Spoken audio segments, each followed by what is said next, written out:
Hello students, মই তোমালোকৰ Chinmoy sir আকৌ এটা নতুন ভিডিও লৈ তোমালোকৰ কাৰণে আহিলো তোমালোকৰ লগত যে জাৰ্নিটো ষ্টাৰ্ট হৈছে এই ক্লাস 11 ত যে জাৰ্নিটো ষ্টাৰ্ট হৈছে নাভাবিবা যে 11 ত শেষ কৰি আমি এৰি দিম 11 ৰ পিছত তোমালোকে 12 ৰ পিছত তোমালোকে এন্ট্ৰেন্স যোন দিনাখন তোমালোকে এন্ট্ৰেন্সত এটা সিট পাবা সেই দিনাখনহে আমাৰ জাৰ্নিটো শেষ হ'ব আৰু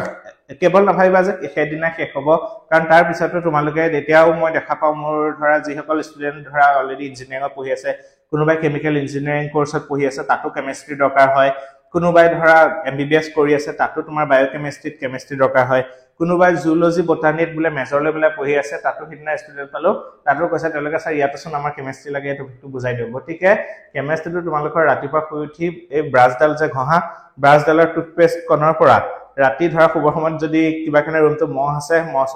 কি লগা মস্কিটো কইল লগা সেই তালৈকে ৰাতিপুৱাৰ পৰা শুই উঠাৰ পৰা ৰাতি শুৱালৈকে তোমালোকৰ দিনটোত সকলোখিনি সময়তে তোমালোকৰ সব কেমিষ্ট্ৰিয়ে এপ্লিকেশন বুলি কলেও ভুল কোৱা নহব গতিকে খুব দৰকাৰী বস্তুখিনি ভালকে শিকা কেমিষ্ট্ৰি অকল 11 12 পঢ়ি তোমালোকৰ জীৱনটো এৰি দিব পাৰিবা তেনেকুৱা নহয় সদায় প্ৰতিটো ক্ষেত্ৰতে কেমিষ্ট্ৰি জীৱনটো এটা কেমিষ্ট্ৰি হয় নাই এতিয়া চা আজি তোমালোকৰ মই অলৰেডি 3টা চেপ্টাৰ দিলো যত তোমালোকৰ মই থাৰ্মোডাইনামিক্স দিলো অৰ্গেনিক কেমিষ্ট্ৰি দিলো আৰু হাইড্ৰকাৰ্বন চেপ্টাৰটো দিলো আজি মই তোমালোকক দি আছো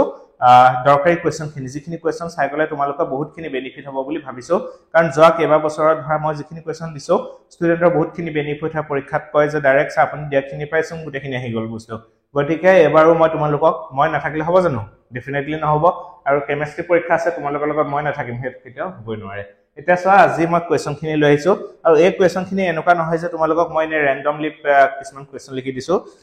বহুত আছে কোৱেশ্চন পেপাৰ এখন 2000 দেখিছা এখন 2000 কিমান 2018 ৰ এখন 2019 ৰ গুটেবোৰ আছে এখন 2022 23 এখন 2015 আৰু বাকি সেইখিনিটো আছে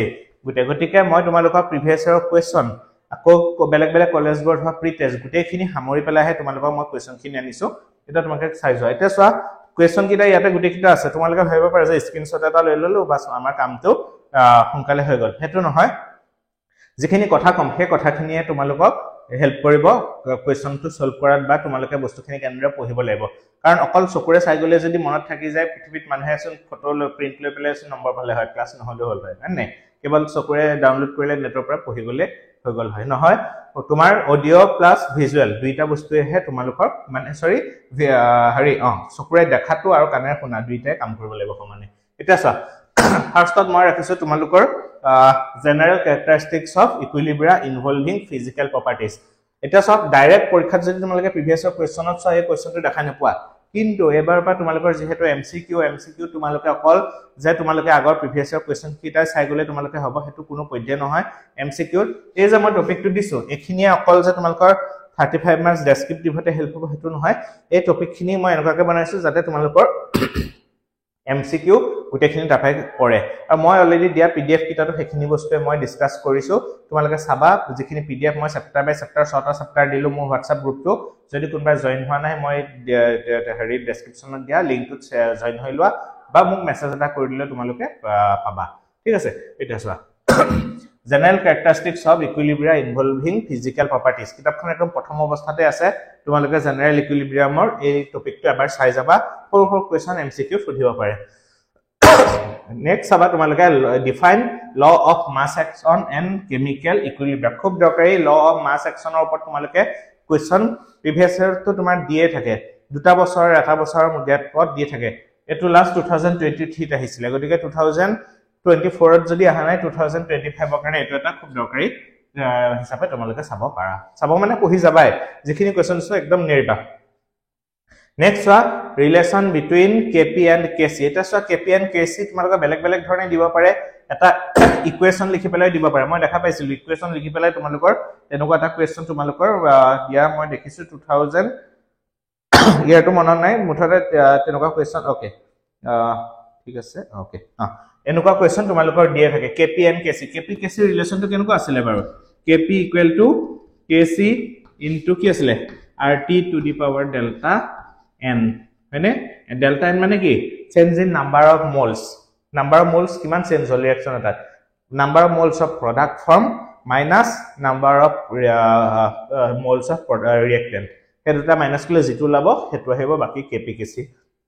গতিকে ৰিঅ্যাকচন এটা তোমাক লিখি দি তাপা উলিয়াবলে দিব পাৰে কেপিকেসি ৰিলেশন ঠিক আছে নেক্সট ওয়া স্টেট লিস্টেলিয়াৰ প্ৰিন্সিপল আজি যদি একাউণ্টে যদি পঢ়া নাই যদি গোটে বছৰটো কেমিষ্ট্ৰি পঢ়াও নাই একদিন ভালদৰে 5 দিন পঢ়া 50 ৰ ওপৰত তোমালোকে মাৰ্কস পাবা মই কলো নহয় এই ডেইলি 10 নম্বৰ কে আনি দিম মই তোমালোকক 50 নম্বৰতকে বেছি আউট অফ 70 তোমালোকে পাবা প্লাস 30 মাৰ্কস তোমাৰ প্ৰ্যাকটিক্যাল 80 প্লাস তোমালোকৰ আহি আছে ধুনিয়াকে হয় গতিকে তোমালোকে লিস্টেলিয়াৰ প্ৰিন্সিপলটো ভালদৰে পঢ়া একদম পুৰা খৰচি মাৰিবা লিখি ঠিক আছে তাৰ পিছত সৰ relationship between reaction coefficient and KC reaction কোএফিচিয়েন্টক QC বুলি কোৱা হয় আৰু এটো হল হেৰি ইকুইলিব্ৰিয়াম কনষ্টেন্টৰ ৰিলেশন আগতে প্ৰিভিয়াস ইয়াৰ দিয়া নাই কিন্তু মই ভাবিছো খুব দৰকাৰী ইয়াৰ পৰা এইকিটা ৰিলেশনৰ পৰা তোমালোকে MCQ টো কোৱেশ্চন পাবাই খুজি দিব পাৰে যে when QC is less than KC তেতিয়া আমাৰ যেটো ৰিঅ্যাকশন হ'ব ৰিঅ্যাকশনটো মানে কোনটো ডাইৰেকশনত ফেভাৰ কৰিব সদায় ৰিঅ্যাকশনটো যেতিয়া এটো হ'ব তোমাৰ তেতিয়া আমাৰ লেফট টু ৰাইট ডাইৰেকশনত বা তোমাৰ reactant to left to right okay left to right direction মানে ৰিঅ্যাকটেন্টৰ পৰা আমাৰ প্ৰডাক্ট ফৰ্মেশনলৈ আগবাঢ়িব যেতিয়া আমাৰ QC is less than KC যেতিয়া আমাৰ ৰিঅ্যাকশন কোএফিচিয়েন্ট QC KC কে ডাঙৰ হ'ব তেতিয়া মনত ৰাখিবা reaction will be shifted from right to left right side or পৰা left le move কৰিব বুজি পালা ওকে তাৰ পিছত যেতিয়া তোমাৰ KC equal to QC হয় তেতিয়া হলে কি হ'ব বাৰু তেতিয়া হলে এটো হ'ব no reaction মই হেকাৰণ তোমালোকৰ MCQ আৰু ডেসক্ৰিপটিভ দুইখন কাৰণে প্ৰিপেয়াৰ কৰাইছো বাকিটো আৰু তোমালোকে পঢ়িবই লাগিব হয় না আৰু বাকি নেক্সট ক্লাস 12 পাবা ক্লাস 12 পালে কি লাগিছে মই এটো আৰু তোমালোকে একেবাৰে গুটেখিনি এবাৰটো দিয়া গুটে ষ্টুডেন্টৰ অৰ্গানিকৰ 25টা 3টা ভিডিও দিলো 35ৰ ভিতৰত 25 বুলে কমন পৰিছে ষ্টুডেন্টৰ কি লাগে দিয়া দিনা ৰাতি দিছো ভিডিও চাই গৈছে পিছনা পৰীক্ষাত পঢ়ি যোৱাখিনি গুটেখিনি পাইছে বুলে তাৰ পিছত চা relation between ইকুইলিব্ৰিয়াম constant K reaction coefficient C আৰু and G gives free energy relation to হৈছে খুব ধুনিয়াকে কিতাপত দিয়া আছে তোমালোকে ভালদৰে এবাৰ পঢ়িবা কি আছিল বাৰু delta G equal to delta G naught plus RT ln Q মানে reaction coefficient of বুজাইছে ln মানে হল natural log ঠিক আছে delta G hall change in Gibbs free energy delta G naught hol change in standard Gibbs free energy আৰু R hol gas constant T hol temperature in Kelvin natural log Q মানে reaction coefficient এটা চা যেতিয়া তা আমাৰ যেতিয়া মনত ৰাখিবা যেতিয়া তা আমাৰ ইকুৱেচন এটা বা ৰিঅ্যাকচন এটা যেতিয়া ইকুইলিব্ৰিয়ামত থাকিব whenever a reaction is in equilibrium then কি হয় always মনত ৰাখিবা delta G is a Gibbs free energy delta G will be equal to 0 and Q equal to KC Q to সদায় KC ৰ সৈতে সমান হ'ব আৰু delta G equal to 0 হ'ব এতিয়া এই ইকুৱেচনটো আমি পুট কৰি দিওছন কি হৈ যাব 0 equal to delta G not তাৰ পিছত প্লাস R T তাৰ পিছত ln KC লগাইম গতিকে কি হ'ব এফালে লহেলে মাইনাস হ'ব কি হ'বগে delta G equal to delta G not equal to minus RT ln KC এটো ডাইৰেক্ট কৰিব আহিব পাৰে বা ইয়াৰ পৰা শৰ্ট কোৱেশ্চন খুজিব পাৰে যেতিয়া ৰিঅ্যাকচন এটা ইকুইলিব্ৰিয়ামত থাকিব what is the relationship between delta G and বা delta G naught and KC গতিকে একদম চকুমুদি পালা এই আজি ভিডিওটোলে মনত পেলাবা লিখি থৈ আহিবা নেক্সট কি আছে চোৱাচোন question number 7 to effect of catalyst একদম খুব দৰকাৰী দেই effect কিটা যে তোমালোকৰ পৰীক্ষাৰ কাৰণে খুবেই বেছি দৰকাৰী কি আছিল তোমালোকে কিতাপত আজি এতিয়া মেলি পেলাই চোৱা effect of temperature on equilibrium constant effect of catalyst on equilibrium constant effect of pressure effect of inert gas on equilibrium constant অত্যন্ত দৰকাৰী টপিক এটা চোৱা catalyst এটা জানো কেতিয়াবা ইকুইলিব্ৰিয়ামত কিবা এফেক্ট কৰে সো এবোৰ এক নম্বৰ বা MCQ সুধিব পাৰে বা এক নম্বৰ কোৱেশ্চনো তোমালোকক দিব পাৰে catalyst কেতিয়াও ইকুইলিব্ৰিয়ামত তোমাৰ ইকুইলিব্ৰিয়ামত এফেক্ট নকৰে কিন্তু কি কৰিব সেই ইকুইলিব্ৰিয়ামটো এটেইন হতে ইকুইলিব্ৰিয়াম মানে কি এটা বস্তু ধৰা দুটা এটা পানী গ্লাস আছে ঠাণ্ডা বা গৰম পানী তাৰ পৰা আমাৰ কি হ'ব পানী পৰা গৰম হেতু উলাই গৈ থাকিব হিটটো বাহিৰলে ফ্লো হৈ গৈ থাকিব এটা এনেকুৱা পইণ্ট পাব যেতিয়া আমাৰ নেচাৰৰ পৰা বা বাহিৰৰ এনভায়ৰনমেন্টৰ পৰা পানীলে টেম্পাৰেচাৰ নে যাব পানীৰ পৰা টেম্পাৰেচাৰ বাহিৰলে নে যাব that is called equilibrium এটা একদম ষ্টেবল হৈ যায় হয় নাই সো কেটালিস্টে সেই ইকুইলিব্ৰিয়ামত কেতিয়াও এফেক্ট নকৰে কিন্তু কিবা এটা ৰিয়েকচন ইকুইলিব্ৰিয়াম পাওঁতে যিখিনি সময় লাগিব যদি ৰিয়েকচন এটা প্ৰডাক্টৰ পৰা ৰিয়েক্টেন্টৰ পৰা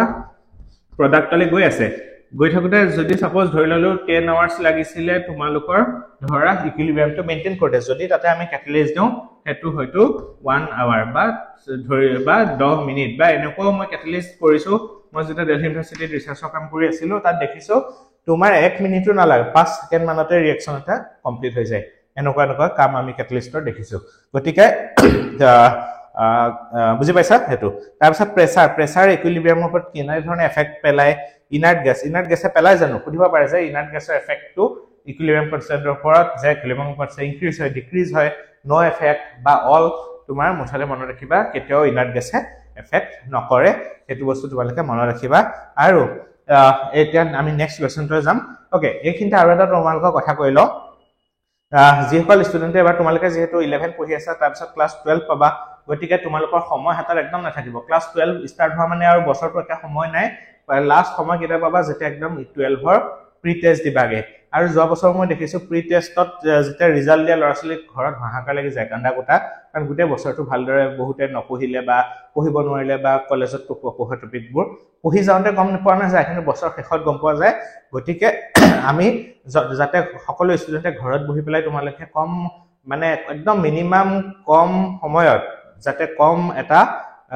ফিজত তোমালোকে গোটে বস্তুখিনি আনিব মানে কভাৰ কৰিব পাৰা তাৰ কাৰণে মই এবাৰ তোমালোকৰ যোৱা বছৰৰ দৰে এই বছৰ তোমালোকৰ লঞ্চ কৰিবলৈ ওলাইছো হাইড্ৰোজেন বেটছ 3.0 লাষ্ট দুটা বছৰ ৰিজাল্টে মই একোই নকওঁ বাকি যোৱা দুটা বছৰ ৰিজাল্ট মানে যদি লেটাৰ মাৰ্কৰ লিষ্টখন লিখবলৈ যোৱা 3-4টা পেজ মানে কভাৰ হৈ যাব ইমানখিনি ষ্টুডেন্টে প্ৰথম বেটছটোত 15টা ষ্টুডেন্টৰ ভিতৰত 15টাই পঢ়াইছিলো প্ৰথম বেটছটো হেটা 15টাৰ ভিতৰত 11টা লেটাৰ মাৰ্ক পালে বাকি যোৱা বছৰখিনি মই যোৱা বছৰ ভিডিঅ দিছিলো কিমানখিনি ষ্টুডেন্টে পাইছিলে সো এই বছৰ আহিব তোমালোকৰ সৰি মানে এই বছৰ যিখিনি ষ্টুডেন্টে দিলে প্ৰায় 150 মান ষ্টুডেন্টে দিছে গতিকে সিহঁতৰ ৰিজাল্ট দিয়া দিনা নিজে গম পাবা মিঠাই খাই মানে সুগাৰ লেভেল কিমান হ'ব মই নিজে মানে খেদনা কম আৰু বাকি এবাৰ আহিব তোমালোকৰ হাইড্ৰোজেন বেটছ 3.0 একদম খুব এটা কম প্ৰাইচত 1849 रुपीजত তোমালোকে গুটে বছৰটোৰ তোমালোকে ক্লাস 12 ৰ তোমালোকে প্ৰি ৰেকৰ্ডেড ভিডিওস পাবা লাইভ ভিডিওস তাৰপিছত সৰি লাইভ ক্লাস কৰা যায় ডেইলি সপ্তাহত 3 দিন মই লাইভ ক্লাস লওঁ আৰু সেই লাইভ ক্লাসটো লবৰ কাৰণে ষ্টুডেন্টে মানে কৈছে নহয় পৰীক্ষালে এমাহ আগতো ষ্টুডেন্টে জয়েন কৰিছে স্যাৰ লাইভ ক্লাসৰ ভিডিওখিনি দিয়ক এজনটো ষ্টুডেন্টে এনেকুৱা হৈছিল স্যাৰ লাইভ ক্লাসৰ ভিডিওখিনি মোক দিয়ক মই চাম কি ফেল কৰিম বুলি ভাবিছিল লৰাজনে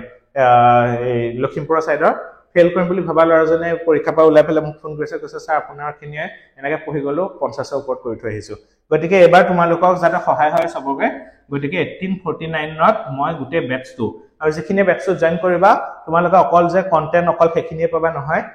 লাইভ ক্লাসৰ ৰেকৰ্ডেড ভিডিওস মোৰ অফলাইন ক্লাসত দিয়া পিৱাইকিউ কি কয় সৰি যিখিনি নোটস দিও লগতে মোৰ যিখিনি তোমাৰ কিতাপ আছে ধৰা তোমাৰ মোৰ গুটেখিনি সাঙুৰি পেলাই মই CUET নিট গুটেখিনি সামৰি পেলাই এটা ভিডিও সিৰিজ ষ্টাৰ্ট কৰিম সেই গুটে বস্তুখিনি এই বেটছত জয়েন কৰা ষ্টুডেন্টে গুটেখিনি ফ্ৰী অফ কষ্ট পাব গতিকে ৰেজিষ্ট্ৰেচন চলি আছে বহুত প্ৰায় 40 জন মান ষ্টুডেন্টে ৰেজিষ্ট্ৰেচন কৰিলে 100 জনতকৈ বেছি মই পঢ়িবলৈ অসুবিধা হয় কাৰণ লাইভ ক্লাছত জয়েন কৰিবলৈ অসুবিধা হয় গতিকে যিসকলে জয়েন কৰিব খুজিবা মোক কন্টাক্ট কৰিবা মই ইয়াৰ ভিতৰ ডিটেইলছ ভিডিও এটা দিমেই বাৰু আমাৰ ৱেবসাইট এটাও আহি আছে নতুনকৈ গুটেখিনি আহিম ঠিক আছে এতিয়া আমি আহো নেক্সট কোৱেশ্চন তুলে তোমালোকে লগতে হাইড্ৰোজেন বেটছৰ লগতে আমাৰ কেমিষ্ট্ৰিটো মই আছে তোমাকে চিন্তা কৰিব নালাগে মেথছৰ দীপজ্যোতি ছাৰৰ ইনফাইনাইট মেথছ বেটছ আৰু ফিজিক্সৰ তেনেকে ফিজিক্স ফিউজন বেটছ আৰু ছাৰে ষ্টাৰ্ট কৰিব তোমালোকক ক'লো নহয় ৰিজাল্টৰ কাৰণে তোমাক অকনো চিন্তা কৰিব নালাগে কাৰণ সেইখিনি এছুৰেঞ্চ মই দিছো ইমান দিনৰ পৰা যেতিয়া ইমানখিনি ষ্টুডেন্টৰ ৰিজাল্ট কৈছো নহয় আমাৰ পৰা ৰেংক 1ও পাইছে মেডিকেল ইঞ্জিনিয়াৰিংত পাইছে এবাৰ ফ্ৰেছ বেটছৰ ষ্টুডেন্টও পাইছে গতিকে চিন্তা কৰিব নালাগে তোমালোকৰ ৰিজাল্ট বনাই দিয়া দায়িত্বটো আমাৰ হল ঠিক আছে এতিয়া আমি আহিম নেক্সট কোৱেশ্চনটোলে কোৱেশ্চন নম্বৰ 8 লে ঠিক আছে এটা সব কোৱেশ্চন নম্বৰ 8 ত আছে effect of temperature on equilibrium constant খুব দৰকাৰী যদি এটো পঢ়ি নজমা বছৰত পিছত পৰীক্ষা পা উলাই পেলে কান্দিবা effect of temperature on equilibrium constant exothermic reaction এটাত টেম্পাৰেচাৰৰ কি এফেক্ট হয় ইকুইলিব্ৰিয়াম কনস্ট্যান্টৰ ওপৰত আৰু এন্ডোথাৰ্মিক এক্সোথাৰ্মিক কি হয় ডেল্টা এইচ এনথালপি এটো সদায় কি হয় নিগেটিভত হয় আৰু ইয়াতে সদায় ডেল্টা H ৰ ভ্যালুটো সদায় এক্সোথাৰ্মিকত পজিটিভত হয় এটা চোৱা এক্সোথাৰ্মিকত সদায় আমাৰ হিট ওলাই যদি বিকাৰ এটাত যদি আমি যদি সোডিয়াম হাইড্ৰক্সাইডৰ পেলেট দি দিও যদি অকণমান পানী লৈ দিয়া দেখিবা গোটেই বিকাৰটো গৰম হৈ যায় পানীখিনি এটা এটা এক্সোথাৰ্মিক ৰিঅ্যাকশন সো এনেকে মনত ৰাখিবা যেটো বস্তু কি নিজে গৰম হৈছে তাক যদি আকৌ আমি টেম্পাৰেচাৰ বঢ়াবলৈ যাওঁ সেখিনতে ৰিঅ্যাকশনটো ৰৈ যাব গতিকে এক্সোথাৰ্মিক ৰিঅ্যাকশন এটাক আমি সদায় আমাৰ যেতিয়া টেম্পাৰেচাৰটো ডিক্ৰিজ কৰা যায় তেতিয়া ইকুইলিব্ৰিয়াম কনস্ট্যান্ট বা তোমাৰ Kc ৰ ভ্যালুটো ইনক্ৰিজ হ'ব বুজি পাইছা যেটো বস্তু অলৰেডি গৰম হৈছে তাক আমি কি কৰিব লাগিব ঠাণ্ডা কৰিব লাগিব তেতিয়া সেই ৰিঅ্যাকশনটো যাব গৰম বস্তু এটাক আমি আৰু গৰম কৰি দিলে তেতিয়া সেই ৰিঅ্যাকশনটো ৰৈ যাব ঠিক তেনেকে এন্ডোথাৰ্মিক ৰিঅ্যাকশনৰ ক্ষেত্ৰত কি হয় ডেল্টা H ৰ ভ্যালু পজিটিভ আৰু এন্ডোথাৰ্মিক ৰিঅ্যাকশন কি হয় ঠাণ্ডা হৈ যায় পটাছিয়াম ক্লোৰাইড পানী দি দিলে দেখিবা বিকাৰটো বাহিৰটো একদম ঠাণ্ডা ফ্ৰিজত যেনেকৈ পানী উলিয়ালে যেনেকুৱা হয় তেনেকুৱা তো হেতুক আমি যদি আকৌ ফ্ৰিজত নি ঠাণ্ডা কৰি দিও ৰিঅ্যাকশনটো নহবই হেতুক আমি হিট দিব লাগিব গৰম কৰিব লাগিব তাৰ মানে তেনেকুৱা ক্ষেত্ৰত কি হ'ব টেম্পাৰেচাৰ ইনক্ৰিজ কৰিলেহে ইকুইলিব্ৰিয়াম কনস্ট্যান্টটো কি হ'ব ইনক্ৰিজ হ'ব হল নেক্সট আবা আয়নিক প্ৰডাক্ট অফ ওয়াটাৰ ডেফিনেশনটো ভালদৰে চাবা যাক আমি কি বুলি কোৱা হয় KW দি আমি ডিনোট কৰা যায় আয়নিক প্ৰডাক্ট অফ ওয়াটাৰ এনসিআৰটি কিতাপখনত বা তোমালোকৰ কলেজত নোটবুক দিয়ে ভালদৰে চাবা তোমালোকে পাবা ঠিক আছে তাৰ পিছত চোৱা ৰিলেশনশিপ বিটুইন Ka মানে কি আছিল এটো স্ট্ৰেংথ অফ এসিড হয়নে স্ট্ৰেংথ অফ এসিড আৰু এটো কি হয় Kb হল স্ট্ৰেংথ অফ বেস সো তোমাৰ strength কি হয় তোমাৰ strength of acid আৰু বেসৰ লগত আমাৰ কি হয় ৰিলেশনটো সো strength of acid ৰ ক্ষেত্ৰত কি হয় এটো চোন এটা ৰিলেশন আছিল তোমালোকৰ pKa কিতাপত চালে পাবা pKa plus pKb equal to pK of W এই ৰিলেশনটো তোমালোকে ভালদৰে চাবা কেনেকৈ ডিৰাইভ কৰিব লাগে ডিৰাইভেশন খুব দৰকাৰী তোমালোকৰ পৰীক্ষাৰ কাৰণে একদম ভালদৰে চাবা হল আৰু এটো ইকুৱেল টু কিমান হয় বাৰু এটো ইকুৱেল টু 14 হয় আৰু কিমানত at 298 কেলভিন টেম্পাৰেচাৰ বা আমাৰ ৰুম টেম্পাৰেচাৰ 25 ডিগ্ৰী হল সো এটো ডেৰিভেশনটো একদম নেৰিবা তোমালোকে ভালকে চাবা ইয়াৰ পৰা উল্টা পুল্টা কোৱেশ্চন দিব দিয়াটো দিবই সিওৰ হৈ থাকা তাৰ পিছত আছে ফ্যাক্টৰস এফেক্টিং এসিডিক স্ট্ৰেন্থৰ আমাৰ ফ্যাক্টৰ বুৰে কিটা ফ্যাক্টৰ এফেক্ট কৰে কিতাপত ধুনিয়াকৈ আছে এবাৰ জাস্ট গো থ্ৰু দা মানে টেক্সট বুক মানে এবাৰ জাস্ট পঢ়ি যোৱা বুজি পাইছা মই নকওঁ যে এটো কোৱেশ্চন আহিব বুলি এটো টপিকটোৰ ওপৰত কিন্তু তোমালোকে জাস্ট গো থ্ৰু দা জাস্ট ৰিড দা মানে লাইনস ফ্ৰম এনসিআৰটি তাৰ পৰা তোমালোকৰ বহুতখিনি এমসিকিউ টো হেল্প হ'ব তাৰ পিছত নেক্সট চোৱা একদম এৰিবা এই তিনটা যে মই দিলো কমন আয়ন এফেক্ট বাফাৰ সলিউশনৰ সলিবিলিটি ইয়াৰ ভিতৰত তোমালোকে তিনিটাই পাব পাৰা দুটা পাব পাৰা এটা পাব পাৰা কিন্তু এটা যে চকুমুদি পাবা এই টপিকটো তিনিটাৰ ওপৰত common Ayan effect what is buffer solution আৰু what is solubility product of water আহিব তাৰ পিছত মই এটো অলৰেডি এটো মই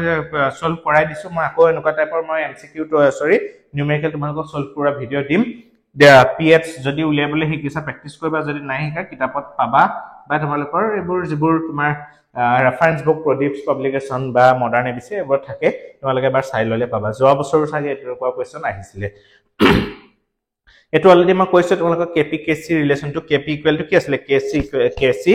into RT to the power delta m হয়নে সো পৰীক্ষাত এনেকৈ ৰিকুৱেষ্ট লিখি দিব পাৰা যাতে তোমালোকে দেখি নাৰ্ভাস নহয় যে সাইনটো এটো দিয়া নাছিলে সেইকাৰণে মই এবাৰ অলৰেডি কৈ গৈছো কিন্তু এবাৰ যেহেতু মই পিবিআৰকি দেখিছো বহুত বাৰ ৰিপিট কৰি থাকে সো এনেকৈ এটা তোমালোকৰ ষ্টেটমেন্ট লিখি দিব এটো এটা তোমাৰ হাইপোথেটিক্যাল ৰিঅ্যাকশনটা লিখি দিছে ইয়াৰ পৰা উলিয়াব দিছে এটো ভালদৰে চাবা হল তাৰ পিছত ওস্টোয়াল ডাইলুশন ল একদম খুব দৰকাৰী ওস্টোয়াল ডাইলুশন ফৰ ল for weak electrolytes weak electrolyte দুটা থাকে এটা strong এটা weak strong to fully dissociate হয় weak electrolyte বোৰ আমি কি হয় fully dissociate নহয় যাৰ কাৰণে সেই dissociation টো কিমান হৈছে আমি উলিয়াবৰ কাৰণে কোনে সহায় কৰিছিল আমাক এই ওস্টোয়াল বুলি আমাৰ সাইন্টিষ্টজনে সো ওস্টোয়াল স্যাৰে আমাক সহায় কৰিলে সো তেওঁৰ ওপৰতে ষ্টেটমেন্টৰ ওপৰত কোৱেশ্চন পৰীক্ষাত হেতু কাৰণে দিয়ে আৰু এটোৰ ডেৰিভেশনটো ভালদৰে চাবা বুজি পাইছা লগতে মই অকমান গতে যেটো হাইড্ৰোজেন বেজ 3.0 ৰ কথা কলো এই বছৰ যেটো মই লঞ্চ কৰিবলৈ গৈ আছো তোমালোকৰ এপ্ৰিলৰ 7 তাৰিখৰ পৰা ক্লাছ হ'ব যোৱা বছৰতে এই বছৰো দুইটা মিডিয়ামতে এটা হল আসামিজ মিডিয়াম আৰু এটা হল ইংলিশ মিডিয়াম দুইটা এপিসোড মই 3 দিন লাইভ ক্লাছ লও আছামিজত 3 দিন লওঁ অল্টাৰনেট ডেজত ইংলিছত তেনেদৰে মই ৰুটিনখন হেমতে বনাই লওঁ ধুনীয়াকৈ ঘৰত বহি ৰাতি 8টা বজাৰ পৰা মই লাইভ ক্লাছটো তোমালোকে জয়েন কৰি ল'বা লাইভ ক্লাছতে ক'বা নহয় তোমালোকে অফলাইন ক্লাছ এটা গৈ পেলাই কষ্ট কৰি কৰাতকৈ অনলাইন ক্লাছটোত বেছি বেনিফিট পাবা মোৰ অনলাইন ক্লাছ কিটা ষ্টুডেন্টে ক'বলৈ বাধ্য হৈ যায় যে স্যাৰ আপুনি অফলাইনতকৈ আমাক বেছি বস্তু শিকাইছে গতিকে দুইটা বেটছ অসমীয়া মিডিয়ামটো কমপ্লিট অসমীয়াত বুজাই অসমীয়াতে লিখোৱা যায় আৰু ইংলিছ মিডিয়ামটো আমি যেনেকৈ ইয়াতে বুজালো তেনেকৈ বুজাই নোটছখিনি ইংলিছত মই অফলাইন ক্লাছৰ সমানে পেৰেলেলি গৈ থাকে অফলাইন ক্লাছত দিয়া নোটখিনি মই বৰ ধুনীয়াকৈ অফলাইন ক্লাছত পঢ়াওঁ একদম এণ্ট্ৰেন্স চেণ্ট্ৰেন্স গোটেইখিনি কভাৰ কৰাকৈ চ' তাত পঢ়োৱাখিনি মই PDF বনাই পেলাই ষ্টুডেণ্টক দিওঁ এনেকুৱা নহয় যে যোৱা বছৰৰ নোটখিনি এইবছৰ দিম বা আগৰ বছৰখিনি দিলোঁ প্ৰতি বছৰ নোটখিনি আপডেট কৰি মই দি থাকো ঠিক আছে গতিকে তোমালোকে ভালদৰে পঢ়া নেক্সট চেপ্টাৰটো তেনেকৈ মই নেক্সট চেপ্টাৰ তোমালোকৰ প্ৰবেবল কোৱেশ্চন এই 15টা যে কোৱেশ্চন দিলো মই ক'লো না এই 15টা বাহিৰে এটাও বেলেগৰ পৰা কোৱেশ্চন তোমালোকে দেখা নোপোৱা আৰু যদিটো দিয়ে আউট অফ সিলেবাস দিলেতো আলটিমেটলি কি হ'ব কোনেও নোৱাৰিব বা বেলেগ হ'ব কথাটো হয় নাই ঠিক আছে থ্যাংক ইউ ভেৰি মাচ ভালদৰে পঢ়া-শুনাখিনি কৰি থাকা মই ভিডিঅ'টো মোৰ যিটো প্লে লিষ্টত জয়েন দিছো সেই প্লে লিষ্টতে তোমালোকে সব ভিডিঅ'খিনি পাবা আৰু ডেসক্ৰিপচনত দিয়া লিংকটোত জয়েন কৰি ল'বা মই WhatsApp গ্ৰুপটোত মই MCQ খিনি প্ৰভাইড কৰি গৈ আছো ইয়াতে যেহেতু MCQ দিবলৈ অলপ অসুবিধা আৰু মোৰ টেলিগ্ৰাম চেনেলতো দিছো তাৰ লিংকটো ডেসক্ৰিপচনত মই আৰু কমেন্ট বক্সতো মই দি দিছো ঠিক আছে থ্যাংক ইউ ভেৰি মাচ ভালদৰে পঢ়া-শুনা কৰি থাকা